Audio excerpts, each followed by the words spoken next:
She's such a hard worker. She volunteers to help me without a break today. That's what daughters-in-law should be like. My mother-in-law prevented me from sitting on a chair, even thought I was pregnant. When I tried to rest, she whispered, "Keep working, you pig," in my ear.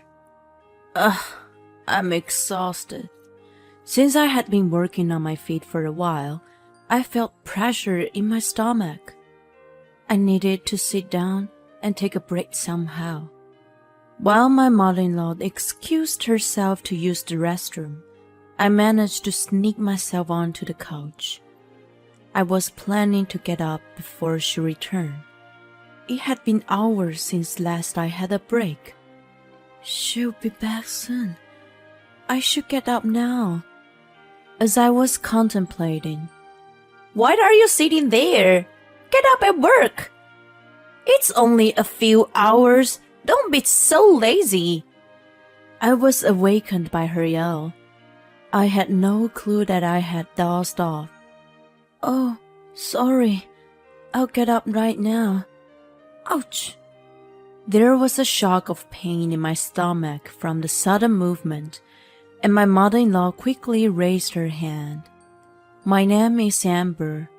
I'm a housemaker who turned 30 this year. I live with my husband Simon, who is 2 years older than me. I met him 3 years after I started working.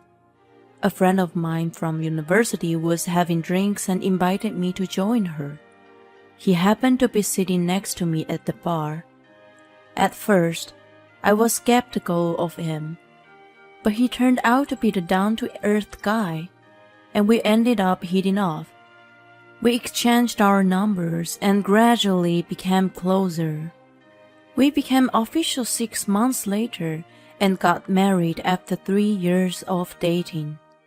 I quit my job when we got married, and now I'm solely responsible for the housework. It was never my desire to be a full-time housewife, though. I thought it would be the best way to support Simon, who was busy with his trading job. Even though his schedule is hectic, he never forgets to show his affection. He always gives me cards and gifts on my birthday and anniversaries, and often showers me with love and appreciation. I'm always grateful to have such a nice husband. It's a smooth sailing marriage, but there's one problem. It is my mother-in-law, Tina, who lives a short distance away from us. She and her husband are still together, but whenever he is out, she visits me without notice. She comes at least 3 times a week, which I think is more than normal. Her purpose is to train me. She has an idea of a perfect wife and thinks I'm far from it. Under the guise of training, she just uses me however she wants to. She tells me to cook dinner for her and her husband, and sends me to buy her favorite sweets from a high-end patisserie. Every time she comes over, I become her personal assistant. Each of her demands is nothing to get so upset about, but when they pile up, they become burdens. Also, she's extremely proud of Simon's high education and high income, and brags about how she had raised him to be an elite. I can let such boasting pass if it's only a few times, but she repeats it every time I see her. Of course, I can't let her know how I feel, as she will instantly get upset. I normally go along by exaggerating my admiration for her. There's one more thing that is causing me tremendous stress. She's always urging me to have a baby. Simon and I would love to have kids, but the storks haven't come to us. We're considering fertility treatment as an option, but we're still hoping the natural conception and haven't visited the clinic yet. Tina seems to have an extraordinary idea of having grandchildren. She is also looking forward to taking them to various places when they are born. One of her friends recently got a grandchild and has been showing her pictures, which got her envious. The other day, she told me that she will raise my kids so I can focus on my housework. It makes me worry about what the future holds for me. Then one morning, I woke up feeling ill. I don't have a fever, but I feel nauseous and don't have much of an appetite. After Simon left for work, I rest for a while, but I am not getting better. I'm worried, so I decided to go to hospital in the afternoon. The doctor there tells me that I'm pregnant. I call Simon as soon as I get home. Hey, hon. I'm sorry to bother you at work, but there is something I really want to tell you. He alarmingly asks if everything's okay. We are pregnant. You're finally going to be a dad. He pauses for a moment and then screams in joy. We share our excitement for a bit and talk about the future. We agreed not to tell anyone until we're in a stable period for now. Of course, we would keep it a secret from Tina. The problem is her unannounced visits and ridiculous demands. It would be fine if she just asked me to cook dinner or go shopping at the local supermarket. But if she asked me to weed her garden or clean the attic, it would be the problem for me. Since then, I've been in a whirl of attrition with her. I can't do much about her showing up at my house unannounced, so I came up with a plan to fake illness and stay in bed. The moment she arrives, I would rush to my room and jump in the bed. She's not that selfish to drag me out of bed. When she asks me to come to her house, I use the same excuse of being ill and decline. While I've been in such a battle, I finally entered a stable period. It's about time for my belly to start showing. Simon and I had been discussing when to announce it. Then I received a call from Tina. Oh, hi. If you're there, pick up the phone faster. You're really slow. Sorry, what's going on with you today? She has been on edge lately since she hasn't been able to use me as she wants. Actually, I'm having a small gathering with my friends the day after tomorrow at my place. You're coming too, right? Everyone's asking about you. I've met her friends before. They're supposedly friends from the church. I think about refusing for a moment, but I remember that the doctor advises light exercise to control my weight. Based on my past experience, I know that she wouldn't ask me to do outrageous things in front of her friends. I decide to participate. Yes, I will join you. Her voice thrills with satisfaction. Great! Come a little early on the day and help me with the preparations. She hands up the phone. On the day of the gathering, Tina calls me over early. It's supposed to start at 3 p.m., but I've been summoned and forced to run errands since 8 a.m., starting from laundering and cleaning to preparing lunch and even giving her a massage. It goes on and on endlessly. I haven't been able to sit down even once all this time. Could you please let me sit down and take a break for a moment? What are you talking about? You had been sick for a while, so I was considerate to leave you alone. Now, you can work hard.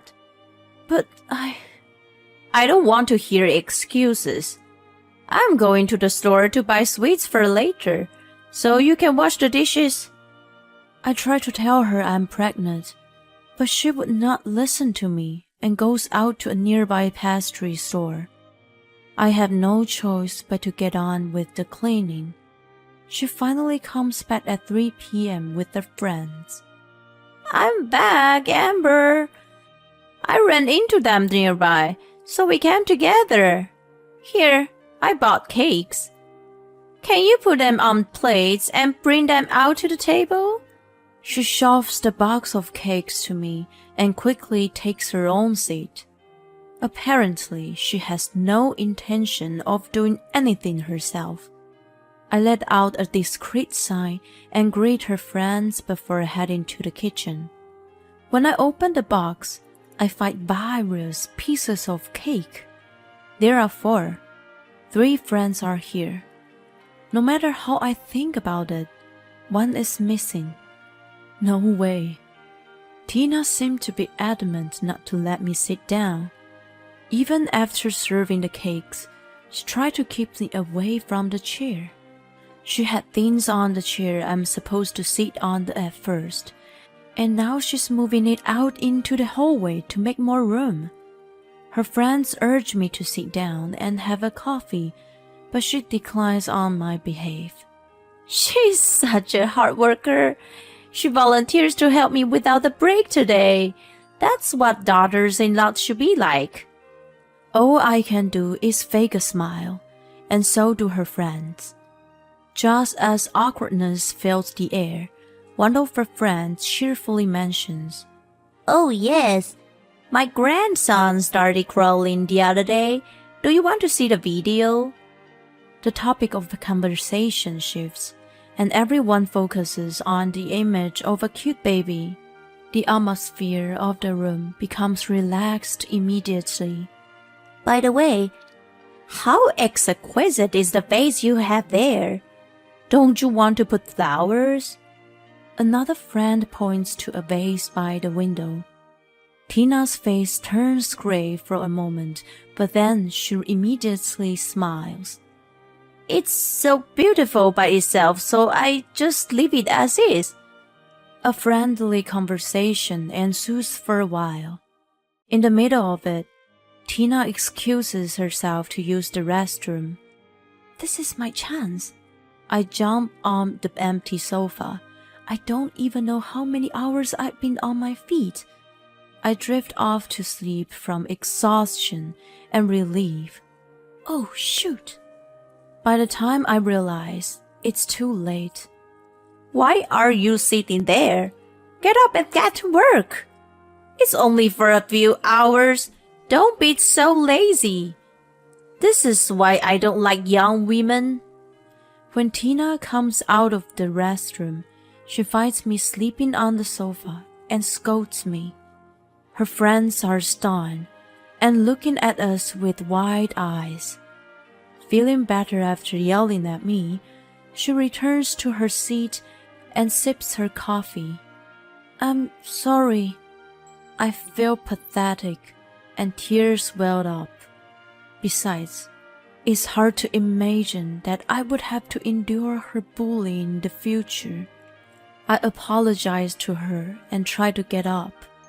At this moment, someone's hand is placed on my shoulder. Leave it to me. It's Kathy. She's the eldest of Tina's friends. If you are going to treat her like that, you should get up and work yourself. Tina never imagined being accused by her friends, so she's perplexed. Being competitive, there's no way she could keep her mouth shut. Don't meddle in my family's affairs. Besides, do you think you're in the position to give me a lecture? Your son is a high school graduate, and your husband is just a salaryman. If you understand that, you should watch your mouth. I raised Simon to be a respectable elite. Her nostrils flare up in triumph as she speaks fast and furious.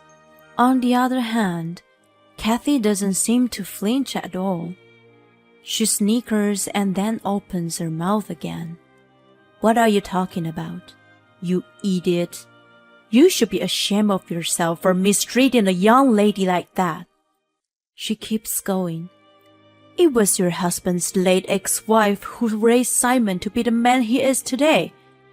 Oh, and by the way, my husband and son are starting their own business. I don't think it was important, so I didn't tell you until now. Yes, in fact, Tina is the second wife.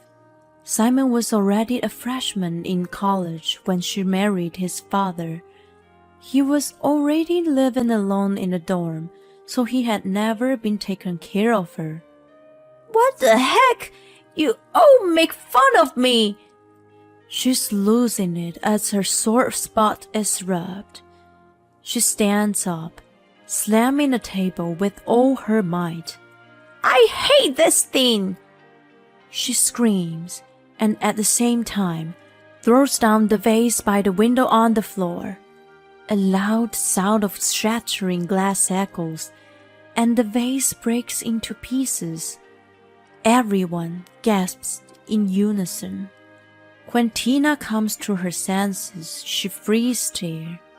Then she looks at us and says, It's a memento of the late ex-wife. Please don't tell my husband. He's going to be furious. That's impossible. The vase is in a million pieces now, and it's not something she could get a new one for right away. Furthermore, I've been filming the whole thing, so there's no way she could get away with it. Tina, why are you doing this? After all, it is you who is concerned. She replies weakly, You have no idea. You're pampered just because you're young. You have an elite husband, and you have a future. I'm so envious of that. I want people to pay more attention to me. Her resentment keeps pouring out. That's why I've been asking for a grandchild. That everyone would look at me as the grandmother of an adorable baby. I'm feeling a little sorry for her. Maybe she is a lonely person. Actually, she glares at me as I try to tell her something. This is all your fault. You're a failure who can't even conceive. Get down on your knees and apologize for the mess you created. Now I'm a fool for feeling even a little sympathy for her. If she apologizes and changes her mind, I will be able to let this go peacefully, but I guess not. I ask her friends to leave and wait for Simon and my father-in-law to return. Once all of us are gathered, I tell them the details of the day's events and show them the recording. Simon is furious with Tina for making me work without a break and yells out, She's pregnant! Are you serious? You're having a baby? Oh no! If you had told me earlier, I wouldn't have done this. Upon learning the pregnancy, she finally regrets what she has done. That means I'm finally going to be a grandma. Of course, you will let me babysit, right? Please, I'm going to be a good grandma. Her attitude turns upside down now, and she is wiggling and pleading with Simon, who shakes his head in disapproval. What are you talking about? I'm not going to let you see my precious child. Tina's so shocked that she collapsed to her knees and utters a sad cry. I've been told lately that my father-in-law filed for divorce. She intentionally and maliciously destroyed a memento of his beloved late ex-wife. She had been fed up with her pretentious and selfish way, so it was a good timing to separate himself from her. Not only did he file for divorce, he also demanded that she pay for the broken vase. This caused her to lose almost all of her modest savings. She was literally kicked out of her house with nothing. She had been living a comfortable life, but now She's living alone in a small apartment. I, on the other hand, was able to give birth to a healthy baby girl.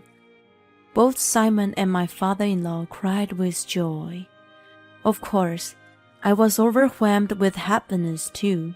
Every time her little hand squeezes my finger, I'm filled with tremendous love for her. I swear to myself that I would protect her no matter what.